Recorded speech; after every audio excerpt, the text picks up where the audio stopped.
Hello guys, welcome back to my channel. আজ হচ্ছে 10 ফেব্রুয়ারি। সবাইকে শুভ সরস্বতী পুজো। আর আমি রেডি হয়ে গেছি স্নান করে অঞ্জলি দিতে যাওয়ার জন্য। তো আজকে সারাদিন কী কী করছি না করছি সবটাই তোমাদের সাথে শেয়ার করবো, তো ব্লগটা দেখতে থাকো। আমি এখন বেরিয়ে পড়েছি, জাস্ট সামনেই পুজো দেখতে থাকো। বোন এখন ফল কাটা চলছে, এখনো কিছু হয়নি। এটা হচ্ছে আমাদের প্যান্ডেল। ঠাকুর আনা হচ্ছে এখন, মা সরস্বতীকে এখন বসানো হবে জায়গায়।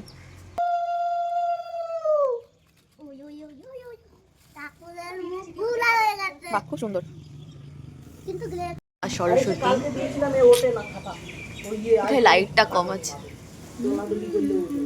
আমার বোন এখন পঞ্চরত্ন খুঁজছে, দেখা যাক পঞ্চরত্নের প্যাকেট থেকে কি কি রত্ন বেরোচ্ছে। তো call call call call call so look,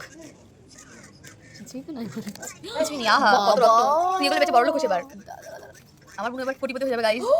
ও মাই গড, সরস্বতী পুজোর এখনো চলছে, ঠাকুর মশাই এখনো আসেনি, দেখা যাক কতক্ষণে আসে। এই যে আমার বোনু সকাল থেকে কাজ করেই যাচ্ছে। হ্যাঁ, আমিও করেছি। আমি হচ্ছে নৈবেদ্য যে থালাটা ওটা সাজিয়েছি, এখানে প্রদীপটাকে সাজালাম, কাজ করলাম, যাই হোক।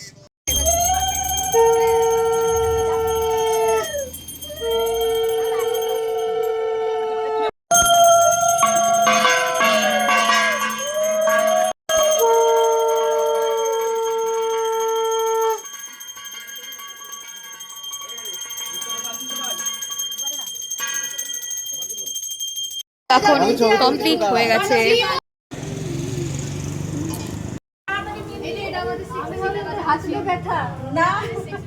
দই খই মাখা হচ্ছে, আর কলা নিয়ে ঝামেলা, জমজ কলা দেবে না তার জন্য। তুমি তাহলে বেশি করে খাওয়া। আর এখন খাওয়া চলছে। অঞ্জলি দিয়ে এখন বাড়ি চলে এসেছি। আর এখন বাজে প্রায় 11টা, সাড়ে 11টা মতো। এরপরে বেরোনোর জন্য রেডি হবো, রেডি হয়ে দেখা হচ্ছে তোমাদের সাথে। আর প্রথমেই আমি চলে গিয়েছিলাম আমার পুরনো কলেজে। আর তারপর কলেজের প্রতিমা দেখার পরে আশেপাশের আরও যে ঠাকুরগুলো হয়েছিল সেগুলো দেখেছি। মোটামুটি অনেক ঠাকুরই দেখেছি এবার সরস্বতী পুজোর জন্য। এবার সবথেকে মানে বেশি ঠাকুর দেখেছিলাম প্রতিবারের তুলনায়। তারপর দেখে সব প্যান্ডেল ঘুরে কিছুটা সময় বাইরে থেকে খেয়ে একটা ভালো ভালো পিক তোলার পরে কিছু খাওয়ার পরে চলে এসেছিলাম বাড়িতে। তো বলতে পারো আমার এবারের সরস্বতী পুজোটা বেশ ভালোই কেটেছিল। বেশ অনেক ঘুরেছি, মজা করেছি। তো তোমাদের কেমন কাটলো অবশ্যই জানিও আমাকে। সো আমি এখন বাড়ি চলে এসেছি।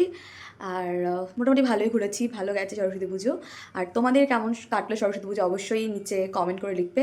আর ব্যাস, ভিডিওটা যদি ভালো লেগে থাকে তাহলে do like, comment, share and don't forget to subscribe my channel.